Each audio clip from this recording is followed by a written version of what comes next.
From a team whose lead developers hail from the islands of New Caledonia, Tchia recreates the look and feel of the region while presenting a fantastical open world full of magic and folklore. Allowing you to soar over mountains and swim through ocean reefs, its traversal and sense of discovery are amplified by the ability to take control of a variety of local animals, including birds, fish, and deer, as well as small inanimate objects. Following Tchia's journey across the islands is heartfelt and wondrous as you encounter various touchstones that share so much love for the landscape and culture.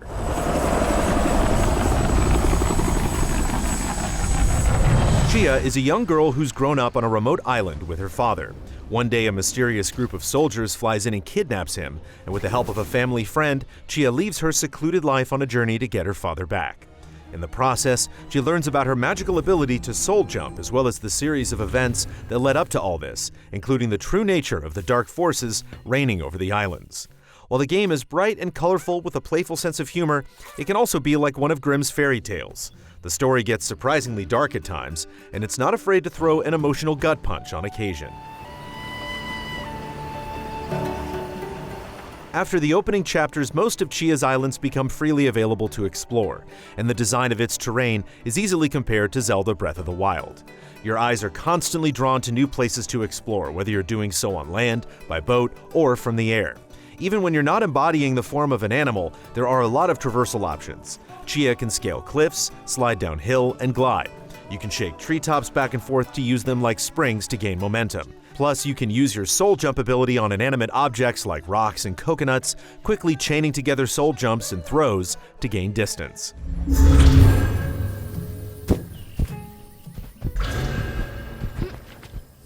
When you do cross paths with a living creature, you can hop in to take advantage of its abilities. Some animals, such as sharks, move much faster by default, while others, like deer, can sprint for extended durations, at the cost of burning more energy. Many have additional abilities like crabs with claws that can snap through chains, or chickens that lay explosive eggs. And of course, flying animals like birds and locusts are the most useful, since you can quickly gain altitude and cover more ground. Finding new animals or objects to inhabit and seeing what they can do is one of the most appealing parts of Tchia. But even though there's a fair amount of variety, at times it does feel like the game's animals could use a few more actions to round things out. All of this traversal and jumping into various creatures is held back just a little by controls that don't feel quite as satisfying as they could be. It's never terrible, but slightly clumsy, which can take away from the impact of discovering a new creature or minigame. The diving minigame is a good example, as you can perform flips and twists, but it doesn't feel particularly great to do so. Tchia's abilities do require energy. Stamina limits physical exertion in human form, and you can expand it by eating yellow stamina fruit growing around the countryside. Meanwhile, a green soul meter limits how long you can inhabit other objects. It partially regenerates, but you can fill it all the way by eating a full meal. The developers have taken this opportunity to show off some tasty local cuisine, including little flyers with the names of each dish, tempting you to book a trip just to get an authentic taste. Your soul meter can also be expanded, but that takes a bit more work. You need to carve totems that serve as keys to hidden caves, and each cave has a challenge that might involve platforming, shooting targets, or stealth, before giving up that juicy soul fruit. It's a fun process that makes each additional bar on your soul meter all the sweeter.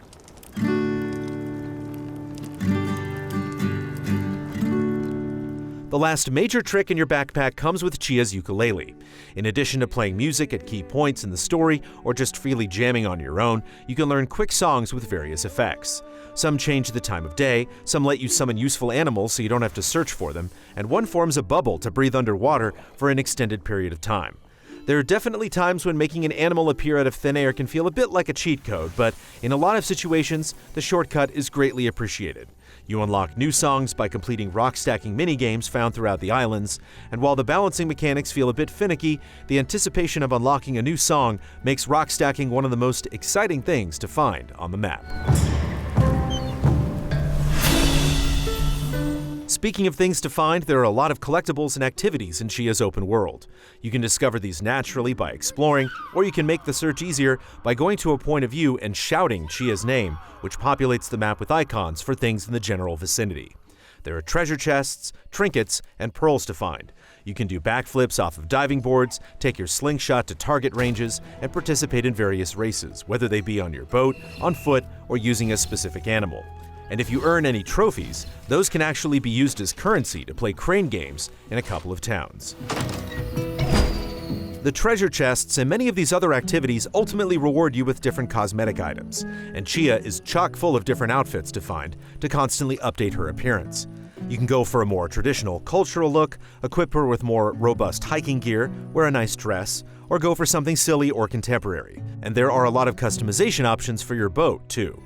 Louis t'attend. Elle est près de Goutou. Hey!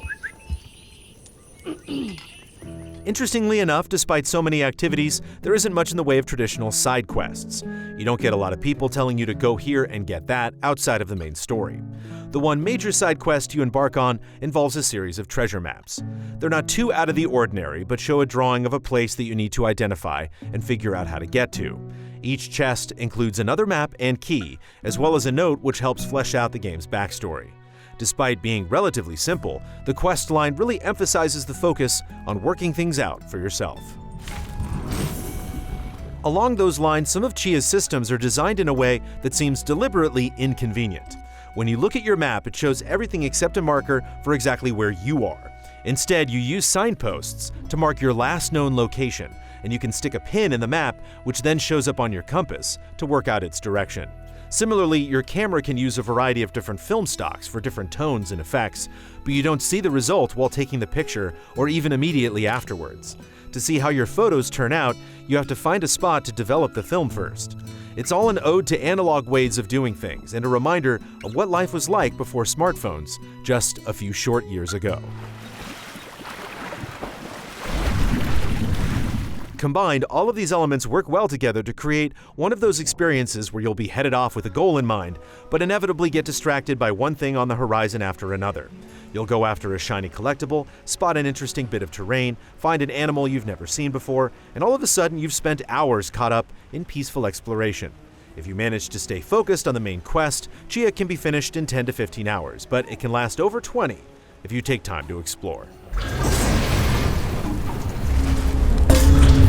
There is some basic combat in Tchia, but it's not a big focus. You sneak past soldiers made of fabric and soul jump into items like lamps and exploding gas cans to set the soldiers on fire. Taking out most of their camps is quite simple, and health is tied to stamina, which refills automatically, so deaths are rare. Enemy bases do get a little more tedious near the end, with large complexes full of enemies that can spot you from a distance, but the game also gives you some new skills by that point that we'll avoid showing here. While some issues may be addressed with the Day 1 patch, there are some minor bugs worth noting in case they pop up in the finished game. In particular, there are problems with some map icons not clearing away after you've picked up an item or accomplished an objective. And similarly, you can get repeated pop-up notifications for discovering items even when there's nothing there. There are also rare instances when animals won't fully respond to inputs, so you'll start a race and can't get a bird to move, but it'll poop as much as you like. Hopefully these things will be sorted out quickly, because otherwise, Tchia's world is a beautiful place to explore with unique terrain that reflects its real-world inspirations and the ability to see great distances across the map. Voiceover is presented in the local languages, and there's a beautiful score featuring artists from New Caledonia as well.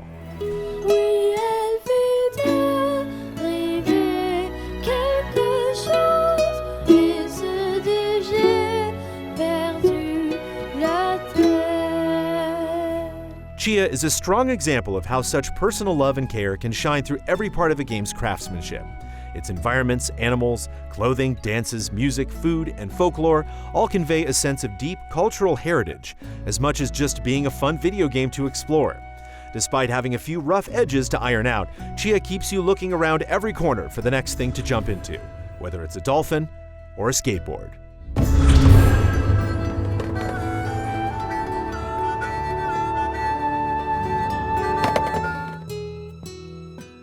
Final score, 8 out of 10. Thanks for watching our review. We're Easy Allies. We've been writing about games for decades, and we also do podcasts, streams, shows, and more, all funded by regular viewers just like you. Head to patreon.com/easyallies to pitch in and get rewards. And be sure to like, subscribe, and ring the bell to stay connected on YouTube. See you soon.